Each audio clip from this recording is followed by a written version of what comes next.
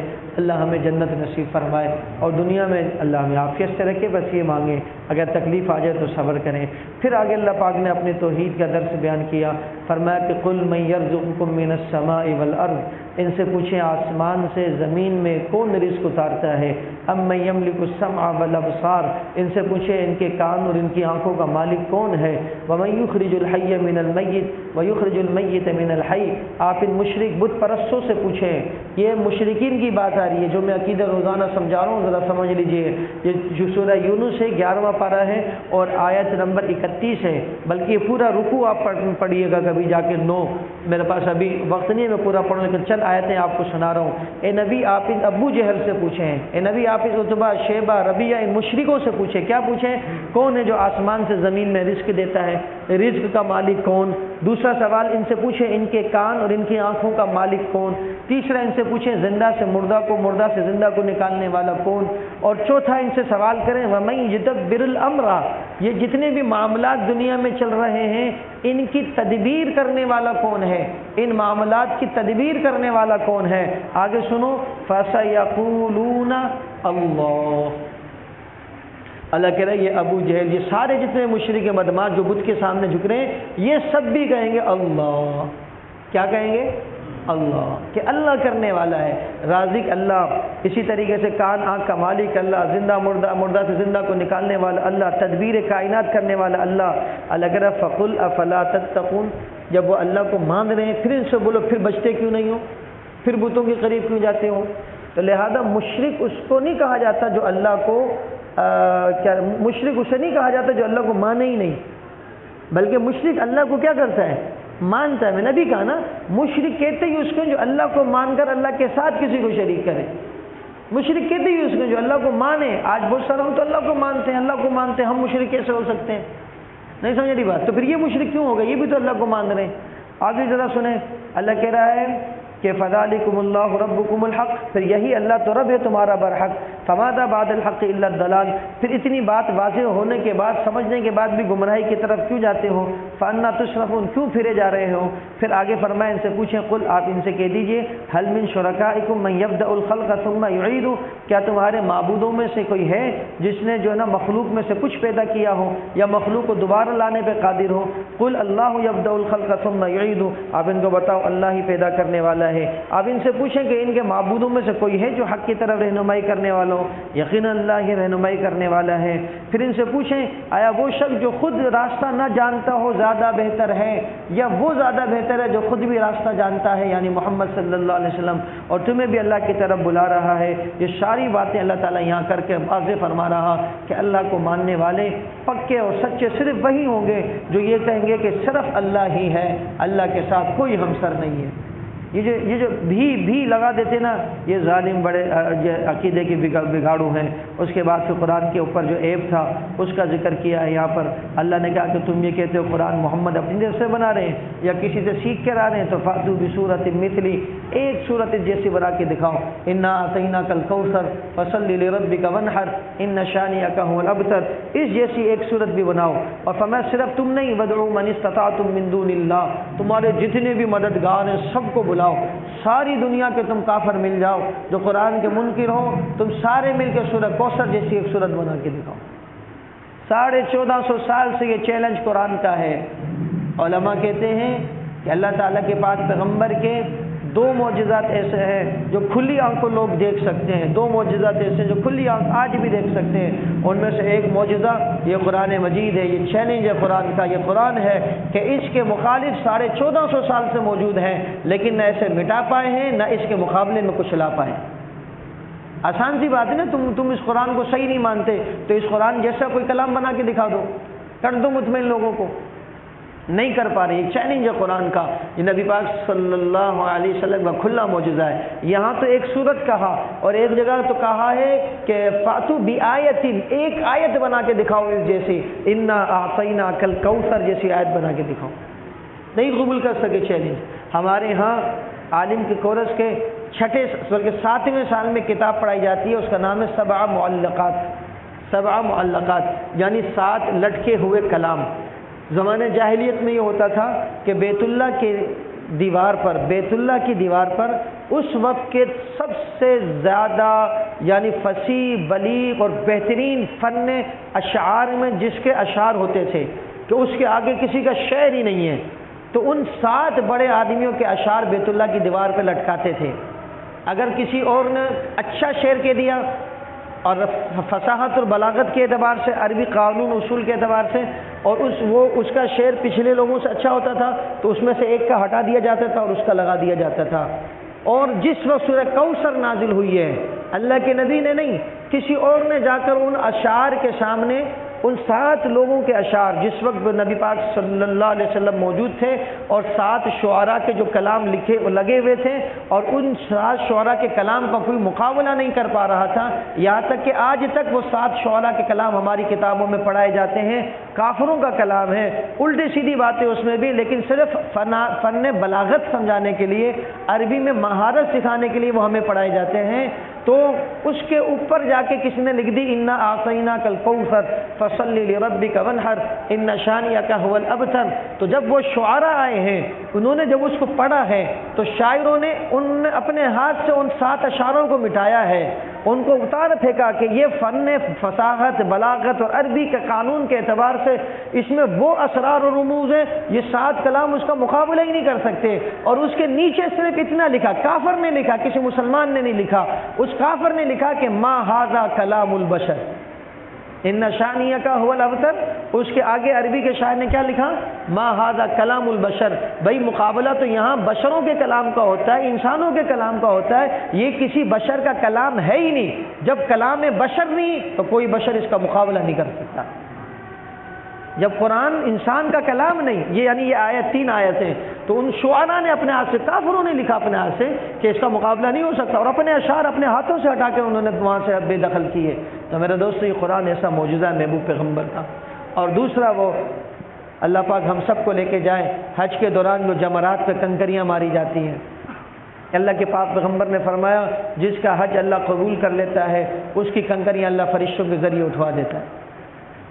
سالوں سے، صدیوں سے، آج کل کی بات ہی نہیں کر رہے ہم، آج کل تو کنکریاں کچھ نہ کچھ جمع ہو جاتی ہیں، سرکار گورنمنٹ کچھ نہ کچھ اٹھاتی بھی ہے، ورنہ اللہ کے نبی نے فرمایا جس کا حج قبول ہوتا ہے اس کی کنکریاں اللہ اٹھوا دیتا ہے۔ کوئی اٹھانے کا انتظام پہلے نہیں ہوتا تھا، اور آج بھی یہ تو کروڑوں کنکریاں ماری جاتی ہیں، کتنے لاکھ حاجی حج کرتے ہیں اور 49 کے قریب کنکریاں ماری جاتی ہیں، اس کو آپ ضرب دے لیں اتنے لاکھوں کو 49 سے، لیکن اٹھتی کتنی ہوں گی؟ 1 2 4 ٹرک اڑ جاتے ہوں گے بس، نہیں سمجھ رہی بات؟ تو اللہ پاک کا یہ کھلا معجزہ محبوب پیغمبر کا ہے کہ آج بھی وہاں پر جو ہے نا کنکریاں غائب ہو جاتی ہیں، اور پھر یہ معجزہ بھی ہے کہ ہر سال کروڑوں کنکریاں مینا میں آ جاتی ہیں، ہر سال مزدلفہ میں آ جاتی ہیں۔ سرکار گورنمنٹ کتنی بنا سکے گی؟ کہیں سے بھی لا رہی ہے، کون دے رہا ہے؟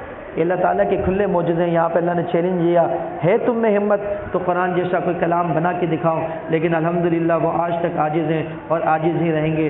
اور فرمایا کہ اے لوگوں، دیکھیے تمہارے پاس نصیحت آئی تمہارے رب کی طرف سے، یہ شفا ہے تمہارے سینوں کی، ہدایت ہے اور رحمت ہے۔ اللہ تعالیٰ کے اس فضل پر، اللہ تعالیٰ کی اس رحمت پر تم خوشیاں مناؤ۔ یعنی قرآن کے بارے میں اللہ یہ کہہ رہا، قرآن کو شفا کہا، قرآن کو شفا کہا۔ اب اس میں علماء نے بحث کی کہ قرآن شفا ہے، روحانی بیماریوں سے شفا ہے یا جسمانی بیماریوں سے شفا ہے؟ دلائل ہوئے، علماء کے بحث و مباحثے ہوئے، قرآن علماء کی بات کر رہا ہوں، صحابہ، تابعین، تبع تابعین، محدثین، تو پھر آخر میں سب متفق ہوتے تھے قرآن صرف روح کی بھی شفا نہیں ہے، قرآن جسم کی بھی شفا ہے۔ صرف روح کی شفا نہیں بلکہ قرآن جسم کی بھی شفا ہے۔ اور آج بھی بڑے بڑے لوگ جب بڑے بڑے اسپتالوں سے مایوس ہوتے ہیں تو پھر وہ دم درود کی طرف متوجہ ہوتے ہیں، اور میں حیران ہوتا ہوں کتنے احباب ایسے ہیں جو اچھے ڈاکٹروں کے پاس سے ہمارے پاس آتے ہیں کہ ڈاکٹر صاحب نے کہا آپ کو تو کوئی بھی ایسی بیماری سمجھ میں نہیں آ رہی، اب آپ کسی مولوی ملا سے جھاڑ پھونک بھی کروا کے دیکھ لیں۔ ایمان تو ہے نا قرآن کے اوپر، ڈاکٹر ہیں، سب کچھ ہے، لیکن قرآن کے اوپر کیا ہے ان کا؟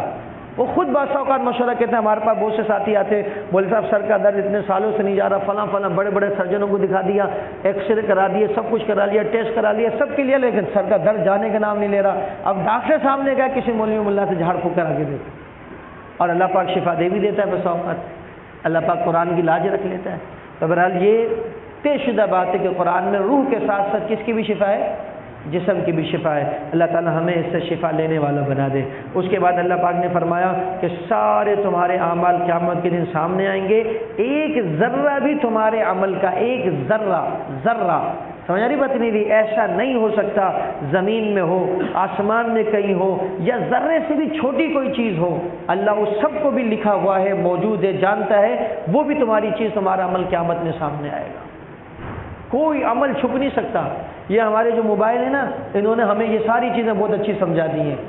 اللہ کرے کہ ان کو بنانے والے بھی اللہ تعالیٰ کو مان لیں۔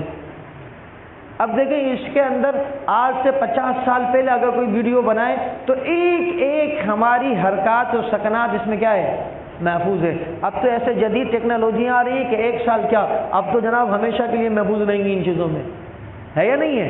تو اس کے اندر اگر کوئی دیکھے 100 سال پہلے میں نے کیا کیا، میں نے پلک جھپکائی ہے تو وہ بھی نظر آئے گا، میں نے دائیں بائیں دیکھا تو وہ بھی نظر، میں نے خارج کی تو وہ بھی نظر آئے گا۔ تو دنیا کی جو ہے ٹیکنالوجی، دنیا کی طاقت ہے جی اپنے ماضی کو محفوظ کر رہی ہے، اور اللہ نے کہا ہے کہ میں نے سب کچھ محفوظ کر رکھا ہے، میرے فرشتے نگرانی پر ہیں، تمہارے طرف چاروں طرف موجود ہیں، اور اللہ تعالیٰ جب سامنے لائے گا ہماری ایک ایک ادا، حرکات و سکنات، تو اب ہم خود سوچیں کہ ہم ایسے کیا اعمال کر رہے ہیں جو وہاں پر ہم دیکھ سکیں ساری انسانیت کے سامنے۔ اللہ تعالیٰ ہمیں اچھے اعمال لے جانے کی توفیق نصیب فرمائے۔ اللہ نے کہا لیکن اس سب کے باوجود اولیاء اللہ جو ہیں ان پر اس قیامت کے دن امن ہوگا، بے خوف ہوں گے، غم نہیں ہوگا۔ اب اولیاء اللہ کے تو کس کو ہیں؟ ہمارے یہاں ولی کی تعریف کیا ہے؟ آدھا ننگا آدھا ولی، پورا ننگا پورا ولی۔ دیکھو نا بیچارہ کیسا اللہ والا ہے، اپنے لباس کی بھی اس کو فکر نہیں ہے۔ ہمارے یہاں ایک پیر صاحب تھا رئیس سمرئی پر، ابھی میرے خیال سے مر گیا بیچارہ، پیر صابر صاحب۔ ہمارے ایک ساتھی یہاں اور مدینہ کالج کے، ان کے والد صاحب اس کے مرید بھی تھے۔ اس کا مرید ایک دفعہ میرے والد صاحب سے بیٹھے باتیں کر رہا ہے، ہمارے پیر صاحب تو لوگوں کی اتنی خدمت کرتے ہیں، اتنی خدمت کرتے ہیں، ان کو نماز کی بھی فرصت نہیں ملتی، لوگوں کی اتنی خدمت کرتے ہیں کہ ان کو نماز، یہ کوئی پیر، ان کی پوری پیروں کا یہ ضابطہ ہے۔ اللہ کہہ رہا ہے پیر کی نشانی کیا ہے؟ الذین آمنوا، پہلی نشانی وہ ایمان والا ہوگا، وکانوا یتقون، دوسری نشانی وہ گناہوں سے بچنے والا ہوگا۔ ہم میں سے جو گناہ سے بچنے والا ہے وہ ولی اولیاء اللہ ہے۔ اولیاء اللہ کے سنگ تھوڑی ہوتے ہیں، جو بھی اپنے آپ کو گناہ سے بچائے گا اس کو محسوس ہو یا نہیں ہو وہ اللہ کا ولی ہے۔ اللہ کے ولی ولایت کے دروازہ بند نہیں ہوا، ولی تو قیامت تک پیدا ہو سکتے ہیں۔ نبوت کا دروازہ بند ہوا ہے، اور اسی طریقے سے صحابیت کا دروازہ بند ہوا ہے، کیونکہ نبی کو دیکھنے والا صحابی ہوتا ہے۔ باقی رہا مسئلہ ولایت کا دروازہ، صدیقیت کا، یہ سب بند نہیں ہوئے۔ آج بھی آدمی قطب، ابدال، ولی اور صدیق بن سکتا ہے، ہاں نبی نہیں بن سکتا۔ اللہ تعالی ہمیں اولیاء اللہ کی آخری سرحدات تک پہنچائے۔ تو فرمایا کہ ولی کی نشانی یہ ہے کہ وہ کیا نہیں کرتا، ایک تو وہ ایمان والا ہوتا ہے، دوسرا ولی کی نشانی ہے وہ پرہیزگار ہوتا ہے۔ اللہ تعالی ہم سب کو پرہیزگاری نصیب فرمائے۔ اس کے بعد اللہ تبارک و تعالی نے حضرت نوح علیہ السلام کا واقعہ، پھر حضرت موسیٰ علیہ السلام کا واقعہ، موسیٰ علیہ السلام کا واقعہ تفصیل سے بیان فرما کر ہمیں اور آپ کو خبردار کیا ہے کہ دیکھ لو ان حضرات نے جب وقت کے پیغمبروں کو نہ مانا یہ برباد ہو گئے، اگر تم بھی محبوب پیغمبر کو نہ مانو گے تو تم بھی برباد ہو جاؤ گے۔ بربادی سے بچنا چاہتے ہو تو محبوب پیغمبر کی اتباع کرو۔ اللہ تعالی ہم سب کو محبوب پیغمبر کی اتباع نصیب فرمائے۔ وآخر دعوانا ان الحمد للہ رب العالمین، الحمد للہ رب العالمین والعاقبۃ للمتقین، والصلاۃ والسلام علی سید الانبیاء والمرسلین، رب اغفر وارحم وانت خیر الراحمین۔ مولا کریم ہم سب کی حاضری قبول فرما، مولا کریم ہم سب کے تمام صغائر کبائر معاف فرما، مولا کریم ہم سب کے حال پر رحم فرما، کرم فرما، خیر اور عافیت والا معاملہ فرما، ہر طرح کی آفات، بلایات، مصیبات سے مولا ہم سب کی حفاظت فرما، قدم قدم پر رہنمائی فرما، دستگیری فرما۔ مولا کریم ہر طرح، ہر تکلیف، ہر شر، ہر آفت، ہر بلا، ہر مصیبت سے ہماری حفاظت فرما۔ مولا کریم ہمارے محکمہ موسمیات کے احباب اے اللہ بارشوں کی پیشن گوئیاں سنا رہے ہیں۔ مولا کریم اس دفعہ کی بارشیں، اس سال کی بارشیں ہم اہلیان پاکستان کے لیے رحمت کا سبب و ذریعہ فرما۔ مولا کریم رحمت کا سبب و ذریعہ فرما۔ یا اللہ ان بارشوں کو کسی بھی کے لیے، یا اللہ کسی ایک فرد پاکستانی کے لیے، ملک کے یا اللہ ایک حصے کے لیے بھی نقصان کا ذریعہ بننے سے محفوظ فرما۔ مولا کریم دستگیری فرما۔ مولا کریم رمضان کی مبارک گھڑیاں ہیں، مولا ایک بڑی یا اللہ خدقت یا اللہ تیری طرف متوجہ ہیں، مولا ان کی لاج رکھتے ہوئے یا اللہ ملک پاکستان کو ہر آفت بلا سے محفوظ فرما۔ یا اللہ ہر آفت بلا سے محفوظ فرما، مولا کریم اس کا اندرونی بیرونی خطرات سے محفوظ فرما، مولا کریم اس کا اندرونی بیرونی خطرات سے محفوظ فرما، مولا کریم اس ملک کو ہر طرح کی دہشت گردی سے محفوظ فرما، مولا کریم اس ملک کو ہر طرح کی دہشت گردی سے محفوظ فرما، مولا کریم جتنے بھی احباب یا اللہ ہماری فوج سے لے کر یا اللہ ہماری پولیس تک اور پھر اس کے بعد ہماری عوام اللہ جو بھی دہشت گردی کا نشانہ کہیں بھی بنے ہیں، مولا سب کی موتوں کو شہادت کے درجات عالی نصیب فرما، مولا کریم سب کی موتوں کو شہادت کے درجات نصیب فرما، اور مولا ان دہشت گردوں سے ہمارے ملک کو پاک اور صاف فرما، ہمارے ملک کو امن کا گہوارہ بنا، ہمارے ملک کو یا اللہ بھائی چارگی کا گہوارہ بنا، دوستی اور محبت کا گہوارہ بنا، مولا کریم ہر شر سے محفوظ فرما۔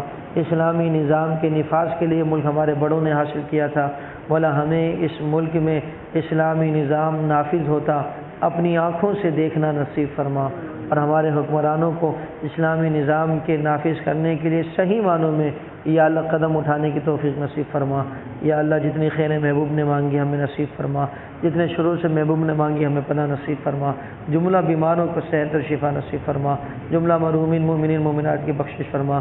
جز اللہ عنا محمد صلی اللہ علیہ وسلم ما هو اہل وصلی اللہ علی النبی الکریم وعلی آلہ واصحابہ اجمعین آمین برحمتک یا جزاکم اللہ۔